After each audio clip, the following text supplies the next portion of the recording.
I don't know, man. I really don't know. Yeah. The, these items don't make any sense to me whatsoever. None of these items are screaming, hey, we need to be combined or used in some way. They're all just random. No thanks. No, okay, just go there. I'll see if I can, I don't know, scare them off There with must be a way to do this without bloodshed. Especially since it's most likely to be my blood getting shed. That's true. Just yell at it. Through the horn. That's what I'd think of doing, but I don't know how intimidating Fenton can be. Just... Yeah, I have absolutely no idea anymore, which is bad. A sled as a weapon? I'm an intelligent guy. I can think my way around this obstacle. Can you though? Can you really? 'Cause I sure can't. I'm kind of curious why we still have the sled even. There must be a... No, I didn't want to. I just wanted to see if I could... No, I could not. Okay, so I'm definitely missing something. How am I supposed to get my way around? Think my way around the obstacle? There's probably a very clear hint in there somewhere, but I'm not getting it. I'm not getting it at all. Can I just ever so slightly... No. Whoa! Good boy! Good sheep! I'm sorry. Just wanted to see The if... Argali's trying to defend its territory. I'll leave it to it. No, you don't. Wait, we can use that? I'm not going over there as long as that Yeah, okay. Just checking. Okay, what if I'm he not just... quite in the mood for dying right now. And I'm not the least bit inclined to get to know those horns. Can't blame you for that, so... well, I have no clue how to proceed, so... If ever there was a time, then this would be it, so... yeah, I'd like to play a bit more, but I don't want to... have to look it up and then only play a little bit more. So it's better to just call this a set and that next set start afresh after having worked this out while not under the pressure of recording, because this is taking up free time that's basically wasted. So yeah, I'm very curious as to how to actually solve this, but you guys will know soon enough. I'll just continue playing for a little bit and hopefully I can find it out then. So yeah, definitely interesting, and I'm really digging the interactive story kind of style. It's basically it's like an interactive movie, if anything. Well, it's an adventure-y interactive movie, kind of. But yeah, I really like the way it does that. It gives real personality to the characters as well, because Kim and Fenton are pretty great, in my opinion. So yeah, so far it's definitely keeping up with the you know, the tempo and the whole style of what it did. So I'm hoping it can definitely do it, but I think it will. I think it will, and I will love this game for it. So already kind of do. So yeah, enough blabbing on now, guys. Seriously, you've been stuck for 15 minutes. Now you're talking for another 10 or something. It's probably only like what, 2 or 3, but still. Yeah, ending this. So I hope you guys enjoyed that, and I'll see you guys next time. See you, dudes. Wait, all of that did not happen. That didn't count. Because as literally seconds after I stopped recording, I kind of went, wait, I've got this jacket that I need something from, and I've got these sharp pieces of a propeller blade or a broken record, so I bet I can just cut it up to get whatever's in it. And if that doesn't work, you won't even be seeing this because I'll just have deleted this footage, so... The blade isn't sharp enough to cut open the jacket. Yeah, that seems to be a correct idea then. Good. Ah, that'll work. I can cut out the jacket lining to find some kind of document. Sure, just go read, I guess. If my German's up to scratch, which it isn't, but let's assume it is, then this is the permit you need for safe escort through a foreign country during a military operation. I should have a closer look at it. No, I'm not actually going to read that because my German is horrible. I am, however, trying to, read what I can from it just on my own. I can get some words and stuff because they're very similar to Dutch. So.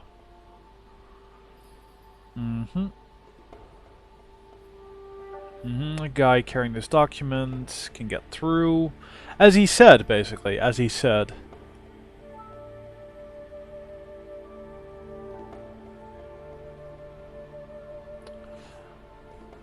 And that number is important. If we, yeah, okay, cool. It's in German and Tibetan. It says the holder of this document is ensured safe passage at checkpoints and a certain level of immunity with local authorities. Yep, nothing else. Oh, there's a title, text, and seals. Okay. The name of the operation seems to be written up here. Vril. Ah, of course.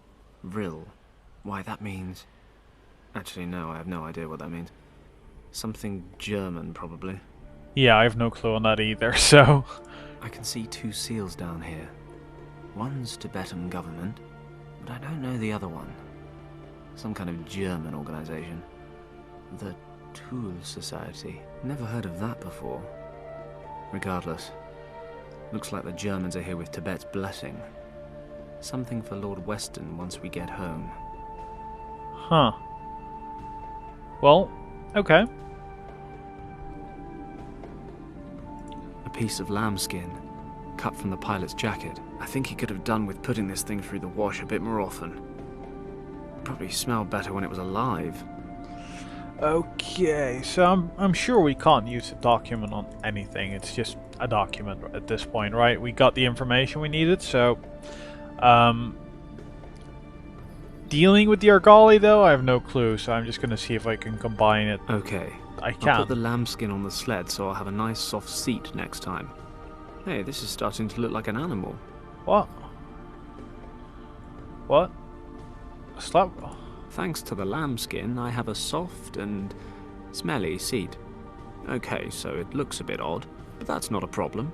It looks kind of like a ram with no legs. No, shouldn't be a problem. Provided no one sees me with it. Okay. We don't need a sled with legs just yet, is what he said earlier. So now he's mentioning with no legs, so... And now for some legs. Wow, this thing is uncannily lifelike. I mean, if I squint my eyes a bit, it starts to scare me. What? What? Fake sheep, seriously. Okay. The fuck? I wonder what'll happen next. Holy shit. It destroyed my beautiful handiwork. Oh well. Wow, that thing went nuts. Holy shit, man. Did you see that thing charge? This horn's all that survived the Argali attack on my sled. Hey, maybe that's what happened to Richard. A heavily armed military patrol wiped out by killer goats.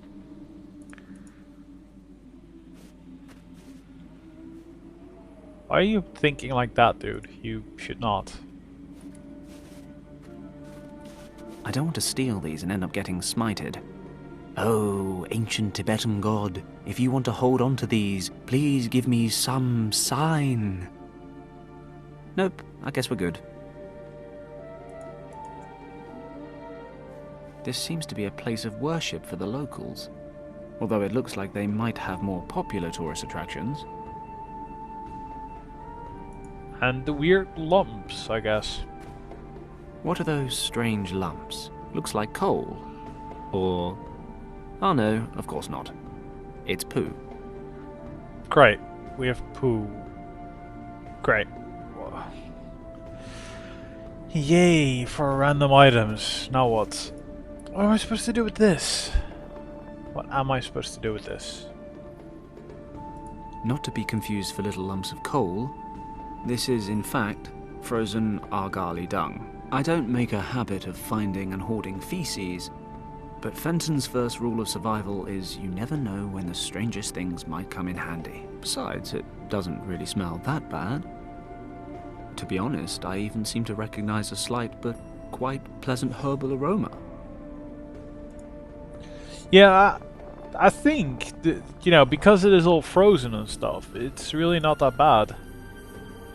It's like a rock, basically, I guess. I don't know. Poke it? No. I have no clue what to do with these. This horn broke off when the Argali went after my sled. Oh, and now the leather strap is coming off. Great. This leather strap was wound around the horns of my sled. We've got a broken horn, leather strap, poo, incense sticks, binocular... What? What game? What? Oh, the horn's all that's left of my pet ram. God rest his soul. Do animals go to heaven? What about fake ones? I'm pretty sure they don't. Those are the incense sticks the natives burn during their rituals. Well, considering, you know, they're supposed to be burned, I guess we're gonna go over to the plane again. Because fire.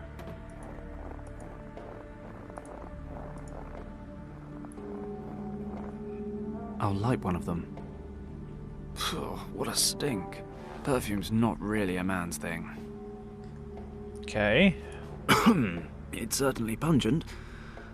There are other words I'd use to describe the smoke, but I think I'll leave it at that. Okay. So that's still burning. And we have a moving inventory now. Great. Oh great, I can actually do that with my middle mouse button. Or, you know, the scroll wheel, I should actually say. So we have something burning. I have no clue what I want to burn though, so... I have no idea What? if dried dung is flammable, or if a smouldering incense stick would be enough to light it. As long as I'm holding the dung, I'd really rather not try. Why would we want to burn the poo? The stick's just smouldering. That's not enough heat to light another one. Okay. So it seems we can just burn the poo. Great. Can we do anything with the strap? Yeah, I know. I'm being extremely cheap here by just clicking, but Okay, I'll wet the leather strap. what? It's cold. Oh, nice. The strap's frozen through already. Great. The leather strap is frozen stiff. I have absolutely no clue what I'm supposed to do with this. No? Nothing? Oh, come on, game. At least give me something. Yeah, this is frustrating. Yeah, use the binoculars on the dung. Oh yeah. Wait, what? Can we just... No, we can't... Can't put it out. Freeze it. I have no idea if dried dung is flammable. Okay, so we need to put the poo somewhere. Where can we put the poo? On the altar? Wait. Horn? Pleasant aroma or not, this stuff is better off in there than outside, and I feel more comfortable about it. I actually just, no, I've watched some survival shows, you know, Discovery. It's very interesting at times. I don't know, Survivor Man, I think it must have been. Well, in some survival show, there was actually... Poo was a very good torch, I think, because it just kept burning or something. So will that just get us a torch? The incense isn't hot enough to light the dung. I gotta go back to the fire. Great. then I still don't know what I burned the incense, or what I have these smoldering incense for. Well, go get us a torch, I guess. Let's see. That stuff actually burns. And it doesn't even smell that bad. Finally, a stroke of luck. Okay, we got a torch. The dung burns pretty well. Doesn't even smell that bad. Yeah, I still have no clue what I'm supposed to do with it, though, but... My Ford. Yeah, dude. I could reach Kim from that ledge over there. It's too steep and icy.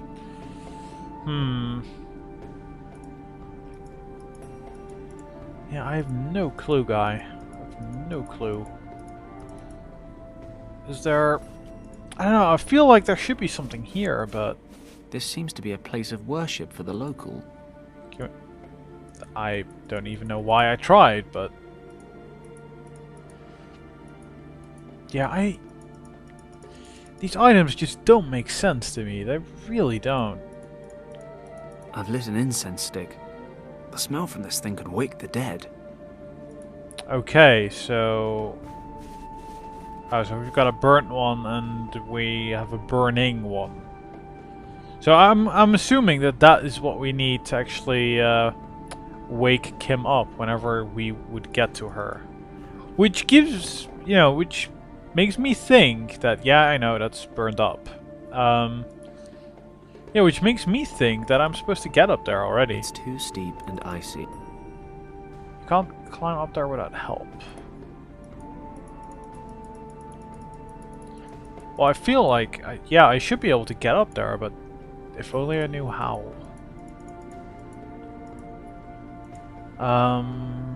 Well... Yeah, no clue. I feel like the frozen leather strap is to help something, but...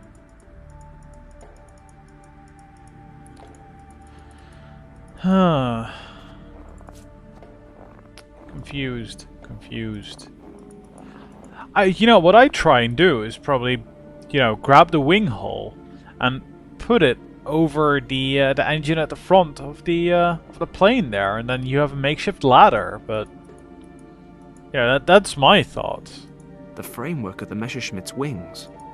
It's made of lightweight aluminium. Great. What does that get me? I mean, seriously, there's nothing I can do with the... Is there anything else in the crate? Nothing left inside. Nothing left inside. Yeah, okay. Can we burn it? Yeah, I'm resorting to can I burn it? No, that's not a good sign, is it?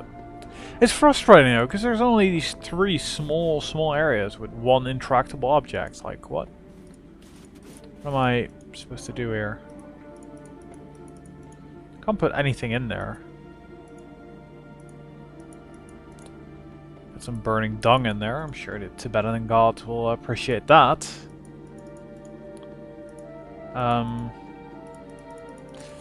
Yeah. Okay, let's see what the task is. So much for his career as a pilot. Fenton needs to help Kim regain consciousness before getting her out of this tricky situation. Yeah, that is no problem once I get to her, because she cannot smell that, right? But if I stand below here... Wait, it scrolls? It's kind of scrolls. It's too steep and...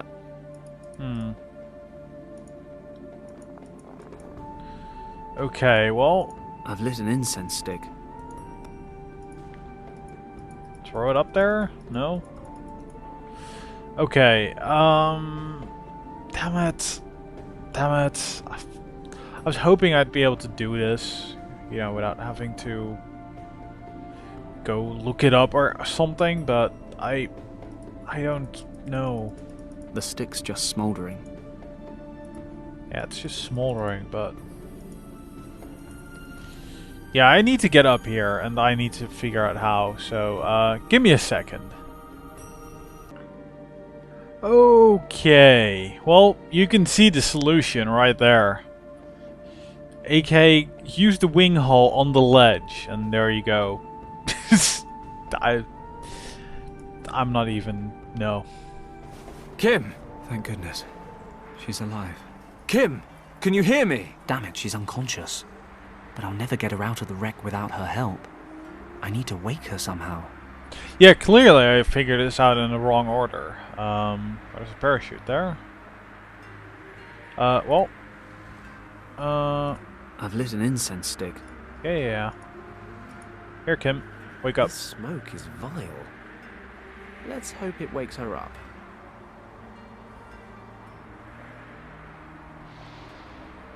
Kim! You alive? What? Yeah, I think so. Oof, what's that awful smell? Sorry, I had to wake you up somehow. And I didn't really think you'd like the alternative. Are you sure you're okay? Pretty sure. My head is aching and I'm cold as ice, but other than that, everything's fine. We have to get you out of there. Help me lift the roof of the cockpit.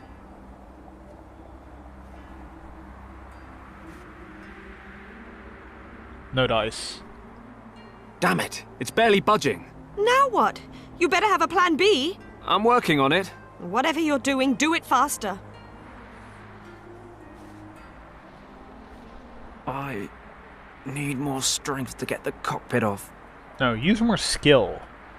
Can we just leverage it? With the propeller blade? Sharp propeller blades plus cockpit equals open sesame. Blades plus soft flesh equals a very angry Kim. Better leave it alone. Okay, that's a valid point there. The cockpit's completely crushed. Kim's lucky she doesn't have any real injuries. So can we do anything to... I'd say try and use the horn, but... a leather strap, is that it? No? Can we poke the parachute? Apparently so. That might work. Really? Wow, that's a lot longer than I thought it would be. What the fuck? It's a long leather strap from a jacket. The parachute from my plane. It looks in one piece. I have no clue what I'm gonna do with it though. Burn it? No? Certainly it serves a point, but... We're gonna use I that can one. lift the cockpit a little bit, but not high enough to free Kim. So, okay. We can use...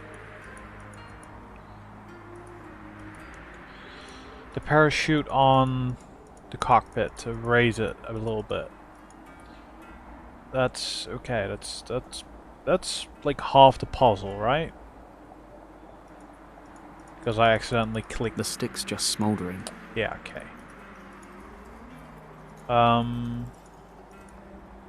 Will he do anything else? Let's get this chute hooked up to the cockpit. But I did this same thing. You wouldn't? What?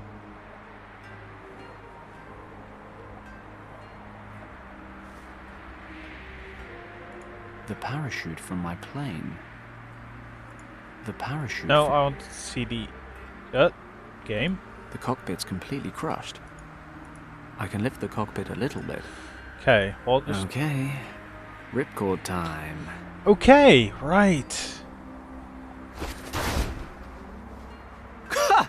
Did you see that? Done. Wonderful. I'm gonna kill you anyway. Do it later. Right now, we have to get you out of this wreck. Well, thawed out again. You slept almost 4 hours. I'm still pretty cold. Move about a bit. You'll warm up. We've got the fire burning. We're not going to keel over anytime soon. Wow, you really know how to reassure a girl. So what do we do now? Let me guess. You'll think of something. We'll have to stay here for the night. It'll be dark soon. A whole night? In the cold? Oh, wonderful. That's something to tick off my to-do before I die list. Probably the last thing. Remind me. You made me leave Hong Kong because... What was it you said? To be safe? Yeah, that was it. Come with me, you said. Otherwise the Triads will kill you, you said. Kim. You're safe with me, you said. The great hero, Fenton Paddock. Kim! Let Fenton Paddock keep you safe. Absolutely no chance of being chased by Triads, shot down by Nazis, and stranded in the middle of the Himalayas to freeze to death. No, sir. Kim, shut up for a second and listen to me. While you were sleeping, I checked out your uncle's documents. So? He was traveling this region in 1922 with a researcher named Arthur Hayes. Ring any bells? Yes, Uncle Wang told me about that expedition. Many times. Professor Hayes had taken him along on his Himalaya trip as a cartographer. Well, I noticed something really strange. Most of his notes are written in traditional Chinese, but your uncle wrote some of the sections in a language I've never seen before. According to what I could read, he and Hayes were looking for a monastery, which they figured was in this region. Do you know what that means? That you can't read every kind of language? Be serious. If there really is a monastery somewhere around here, it might be a safe place to head towards. Okay. My uncle sometimes wrote certain things in a kind of secret script that only he and I could decipher. Show me the documents. Here, can you read any of it? Well, it says here that a storm hit and my uncle and Professor Hayes took shelter in a cave. We were more than happy to have found shelter in time. When we moved further into the cave, we noticed we were not the only ones seeking shelter there. In the glow of our torches, we recognized a man leaning against the cave wall. Hayes spoke to him, but the stranger did not react. On closer inspection, we realized why. The man was dead. He was frozen stiff, and it was likely he had already been there for quite some time. The man was wearing a monk's robe and presumably had an attack of weakness during a pilgrimage. Hayes brought my attention to something.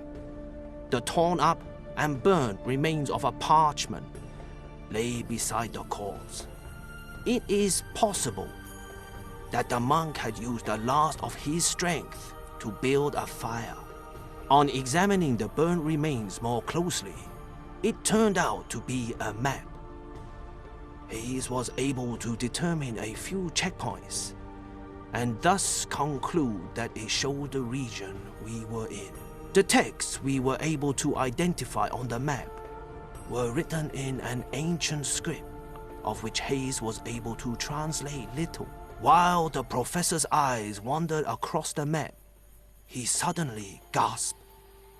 His trembling fingers moved over one word, Kembalong. Hayes, who had studied every possible source of information prior to beginning his expedition, explained that many myths and legends shrouded a valley by that name. They say there is an ancient monastery in the valley where no outsider has ever been. According to the legends, the monks from Kembalong Valley guard an ancient and very powerful secret. It was possible that we had come across a key to this hidden valley, and Hayes suddenly became excited when he realized what that could mean for him, the leader of the Tibet expedition. In that moment, I took a closer look at the dead monk. Could he be one of those monks living a secluded life in the valley? Where did he want to go? Or was he returning from somewhere and didn't have the strength to continue? My eyes dropped to his hands, and I noticed that the fingers of his left hand were wrapped tightly around something. Hayes noticed it too and opened the clutched fingers in a somewhat harsh manner. Hayes grasped the object and held it to the light of my torch. It was a stone, resembling the eye of a dragon. There was a green gemstone in its center, through which the light was refracted, falling onto the walls in a most fascinating pattern. Hayes put the stone away. He must have noticed the look on my face, because he justified himself. He remarked that the stone was better off in the hands of a researcher than those of some farmers or shepherds who might discover the cave someday. Okay, now skip a few passages. Did they find the monastery? Hold your horses. It's been a while since I last read this stuff. I'm a little rusty. They headed off to find the Kembalung Valley, but the approaching winter made it impossible. They couldn't make it through the mountains.